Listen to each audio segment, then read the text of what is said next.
2 weeks. That's 62. The street shall be built again, and the wall, even in troublous times.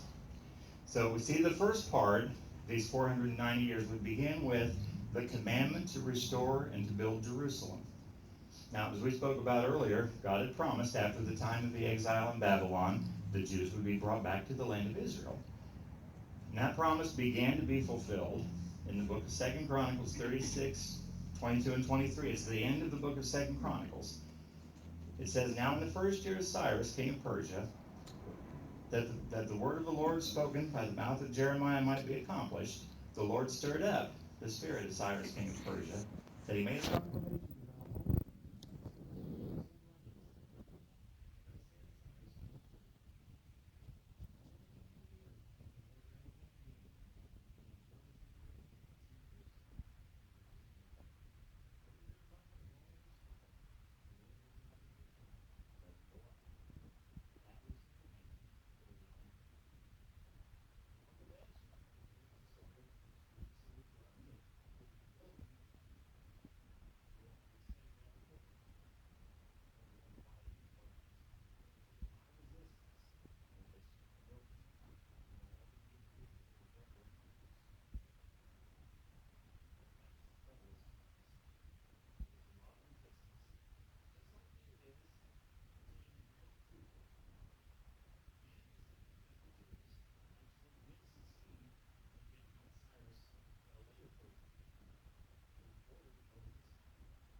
Sent Haggai and Zechariah to prophesy to the people and encourage them to start over again.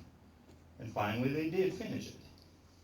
Now, some 90 years after that first decree regarding the temple, the book of Nehemiah records a second decree given by King Artaxerxes Longinus. And they allowed Nehemiah to go to Jerusalem and encourage the people to build the city. Some scholars believe that the initial decree started the 490 years to build the temple. Some people believe that it was that second decree starts the 490 years. I don't know for sure. But we do know for sure that the prophecy that Jerusalem would be restored and rebuilt here in Daniel was fulfilled. And the work started and stopped, and so it took well over 100 years for the thing to get built. That 49 years just reflects the time of actual work being done. That's the first period of time. 7 weeks or 7 sevens of years. 49 years. Now after that we see the second period of time.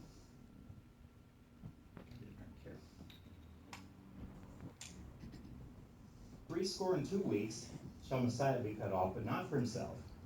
And the people of the prince that shall come shall destroy the city and the sanctuary.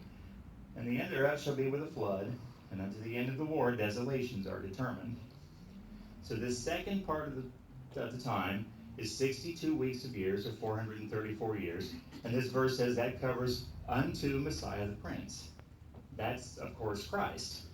So this period takes us up to the time of Christ. Then the proverbial clock stops again, after which 2 very important things occur. You see there, Messiah is cut off. That refers to the crucifixion of Christ. His life was cut off or cut short. And the phrase, but not for himself, is one of the greatest phrases in all of biblical prophecy, because he wasn't crucified for his own sin. What he did at Calvary, he did for us. And then that next phrase, the people of the prince that shall come shall destroy the city and the sanctuary, that refers to the Roman Empire that came in 70 A.D. and destroyed the temple and leveled Jerusalem and killed over 1 million Jews in the process. And history records that happened. Now in verse 26, this phrase, the prince that shall come, actually refers forward to the Antichrist.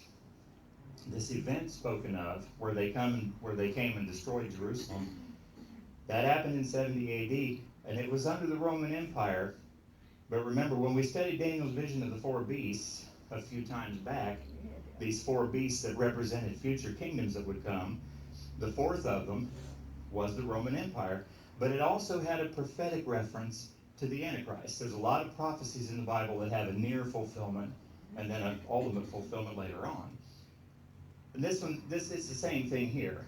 As we studied before, the Antichrist will come from the same territory that the old Roman Empire was, and he's also of the same spirit.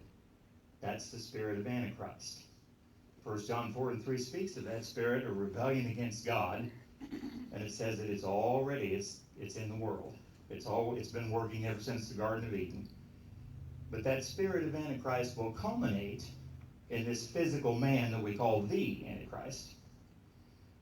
Now let's look at verse 27 again. And he shall confirm the covenant with many for 1 week. And in the midst of the week he shall cause the sacrifice and the oblation to cease.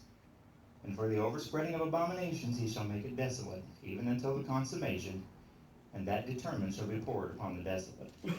Now this continues the story of that second prince, the Antichrist, and it refers to the Great Tribulation time. And it's also the final period of time in Daniel's 490 years. It's the last 7 years, or the last week of years.